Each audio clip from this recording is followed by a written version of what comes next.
मैं उस भारत से आता हूं जिसने दुनिया को हितोपदेश दिया, कर्म योग सिखाया, लेकिन खुद कभी अपना पराया नहीं सीख पाया। मैं गौतम के भारत से आता हूं जहां जनहित के लिए एक राजपुत्र सन्यासी हो जाता है। मैं राम के भारत से आता हूं जहां पिता की एक बात पर बेटा सिंहासन त्याग कर वनवासी हो जाता है। किसी ने एक कविता पढ़ दी अमेरिका जाके, आई कम फ्रॉम एन इंडिया। बड़ी शर्मनाक कविता, बड़ी शर्मनाक और झूठी तस्वीर खींच दी भारतवर्ष की दुनिया के सामने। आज फिर मेरे पास मौका है, मेरे भाई बहन, मेरे साथी, मेरे बुजुर्ग यहां मौजूद हैं। मैं बताना चाहता हूं कि हम किस भारत से आते हैं।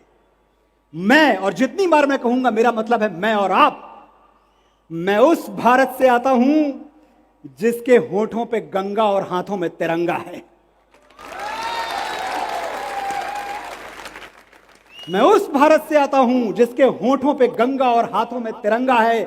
मैं उस भारत से आता हूं जो कभी सत्यम शिवम सुंदरम, कभी वंदे मातरम और कभी पंजाब सिंध गुजरात मराठा द्राविड़ उत्कल बंगा है। मैं उस भारत से आता हूं जो ठुकराए हुए लोगों की शरणस्थली बन जाता है और 7 समंदर पार परदेशियों को भी सिस्टर्स एंड ब्रदर्स कह के बुलाता है।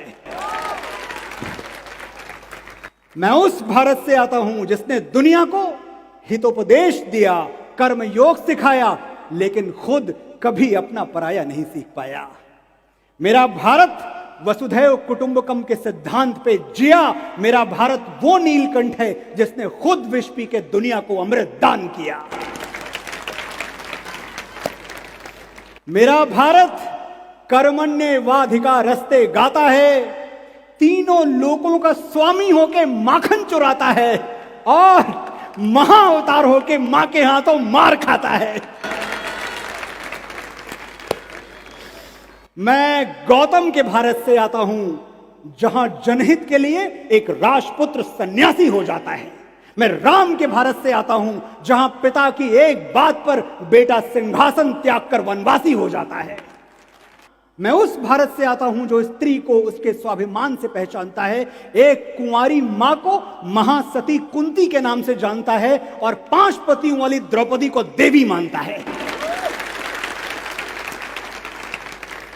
मेरा भारत आकाश सा बलवान है, फिर भी धरती सा धैर्यवान है। मेरा भारत प्रेम का पुण्य लोक, अहिंसा का जन्म स्थान है, लेकिन स्त्री का अनादर हो जाए तो हमारा बच्चा बच्चा हनुमान है।